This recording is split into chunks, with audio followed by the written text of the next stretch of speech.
Hey friend, have you ever been labeled before you even had the chance to show who you were?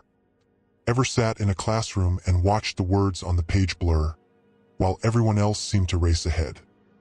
This story is for the kids who felt like they were falling behind. For the ones who hid behind silence, not because they didn't care, but because trying hurt too much.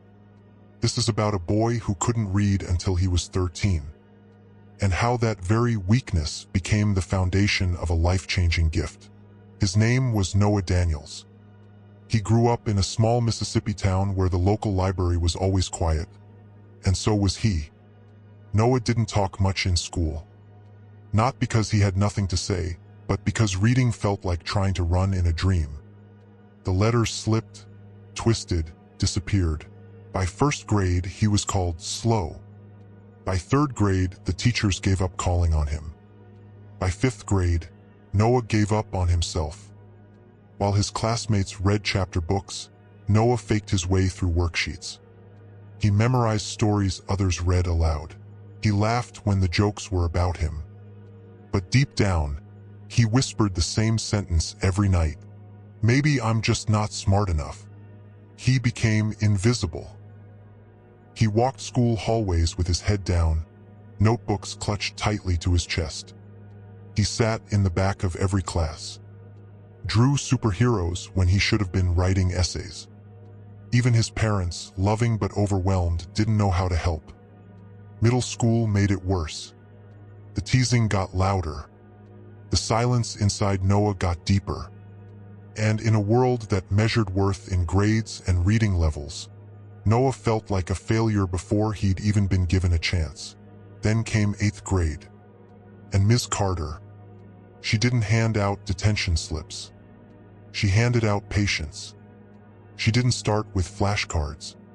She started with questions. "What do you love?" she asked Noah after class. He shrugged. She smiled. "Not school. In life." Noah whispered, "I like comics, drawing, making up stories." Her face lit up. "Perfect," she said. "We'll start there." She gave him a graphic novel. "Just read 1 page a day, out loud, to yourself."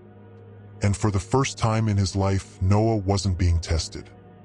He was being trusted. He stumbled, sounded out each word like it was a mountain. But he kept going. 1 page turned into 2, then 5, then a full chapter. By 13, Noah finished his first book. Not because someone threatened him with a grade, but because someone finally believed he could. He copied the last line of the book onto a sheet of paper and taped it to his wall. Every hero has a beginning, but real life wasn't fiction. High school came with new hurdles. Noah still read slower than others, still fought with words that didn't want to stay still.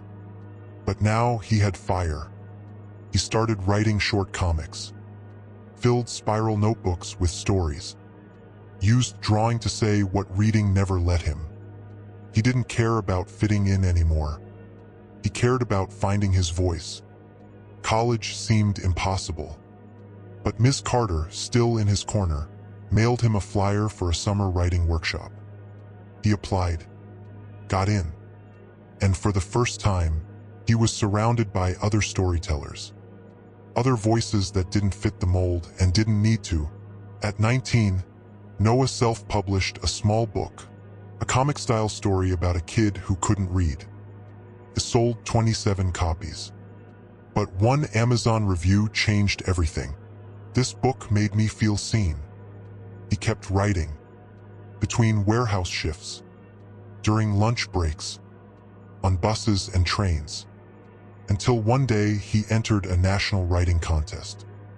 No expectations, just a short story, titled, "The Boy Who Couldn't Read." 3 months later, he got the email, "You've won. We'd like to offer you a book deal." His book became a national bestseller.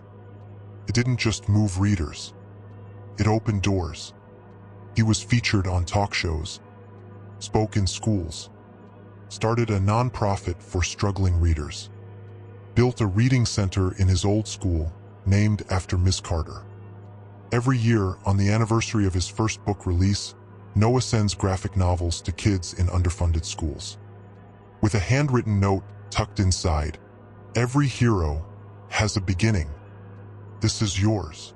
So if you've ever felt behind, if you've ever been told you're not good enough, fast enough, smart enough, remember this. You are not your reading level. You are not your report card. You are not the voice that said you can't. You are the author of your own story. And sometimes the chapters that start slow become the ones that echo the loudest. Drop a comment below. Have you ever been underestimated? What was your turning point? Tag someone who needs to hear this today. And don't forget to subscribe for more true stories that remind you. Your beginning doesn't define your ending. You do.